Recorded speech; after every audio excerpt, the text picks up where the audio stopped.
Hello, welcome to another edition of Stock Watch. So as the earnings season calendar starts coming to an end, we see that it's now the turn of Facebook and Apple, and their figures did not disappoint, a little bit like yesterday's Microsoft and Google earnings release. So to start off with, Apple's profit was up from $11.3 billion to $23.6 billion, and this was from the same time last year. So this is usually due down to a surge in iPhone sales in China. So China seems to be their strongest market at the moment. And obviously with the pandemic really pushing, taking its toll last year and in the first quarter in these kind of areas, this has seen quite a big growth in sales.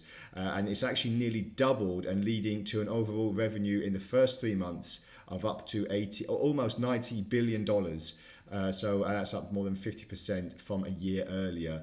So, Chief Executive Tim Cook has also spoken out and said the first quarter reflects both the enduring ways that their products have helped users meet the moment in their own lives, and also as well as optimism consumers feel about better days ahead for all of us. So basically, as I said, it's not just America where it's getting a lot of iPhone sales, it's actually China and Southeast Asia as well. So very, very big markets for Apple there. And also Facebook, like I said, saw a bumper revenue in profits for Q1 as well. The time spent by consumers at home, obviously with the pandemic lockdown a little bit, the same story as Apple really, has seen this kind of power shift to online and translated into revenues of almost $27 billion.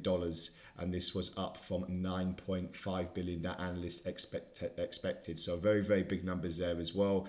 And they said Facebook in the coming months expect its revenue to be stable or grow just moderately, and admitted a new feature released by Apple this week, which I reported on the Stock Watch previously, allows an option for users to prevent apps from collecting user data, and this could significantly hurt Facebook business. So basically it's like an ad blocker that will not allow consumers' tastes or website visits to be broadcasted to Facebook, so obviously they can promote something to the customers. So this will, we'll see if this actually really dents profits in the long run. We're just looking at Facebook first of all today. So I've got it on the 4-hour chart. Just want to see the intraday opportunities at the moment as we come to the end of the trading week. And what I'm seeing with Facebook, with the assistance of the Ichimoku cloud, is we're just bouncing off this top border of the cloud at the moment. So I'm seeing a bit more of a progression in Facebook shares. This would be a very significant support for me, just roughly about the $304.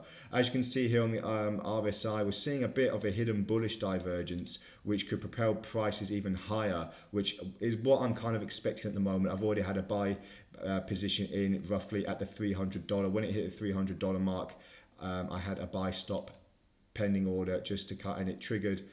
So I'm just waiting to see how much further it's going to go. Obviously, if it starts waning back down to roughly about the $303 or $304 mark, I might close this trade that I have open. But for the meantime, I'm seeing a bit more of a progressive upshift for Facebook. Just bring it on the daily chart just to show you what I'm looking for at the moment. So we've had this recent peak, and this is where my buy position will probably stop. So another $10 roughly that I'm expecting it to push up higher with, especially with the bullish earnings season report that it's had.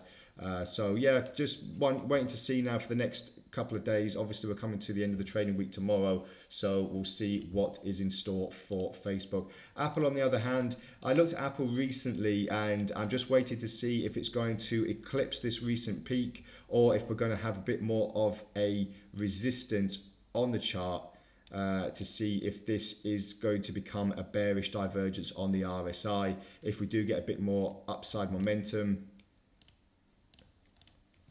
how much of a pullback are we going to be expecting? We'll have to wait and see. I mean, at the moment it's hovering around the $133. We'll just have to see if it's going to get to the high end of $130 or if it's going to start waning. Obviously, the first key level for me is going to be the top border of this Ichimoku cloud, and that's a nice confluence of the $130 zone as well. So just a few things to look out for. Just bring it down to intraday as well. Like I did with Facebook. And as I said, not much has really changed. We're still trading quite far away from the Ichimoku cloud. The daily top border has changed slightly, but we're still in the region of about $130, which is where I'm expecting either a bit of a sell-off to fall down to the recent trough under $120, or if we're going to eclipse this top line and maybe push for more record highs. It remains to be seen. But when the market does open, we'll have a really good direction of which way I'm going to be looking at to either put a buy or sell position in. So that's all from the Stock Watch today. Thank you very much for joining me. If you have any comments or queries, please feel free to add them to the post, and I'll get back to you as soon as possible. Have a great trading day ahead, and bye for now.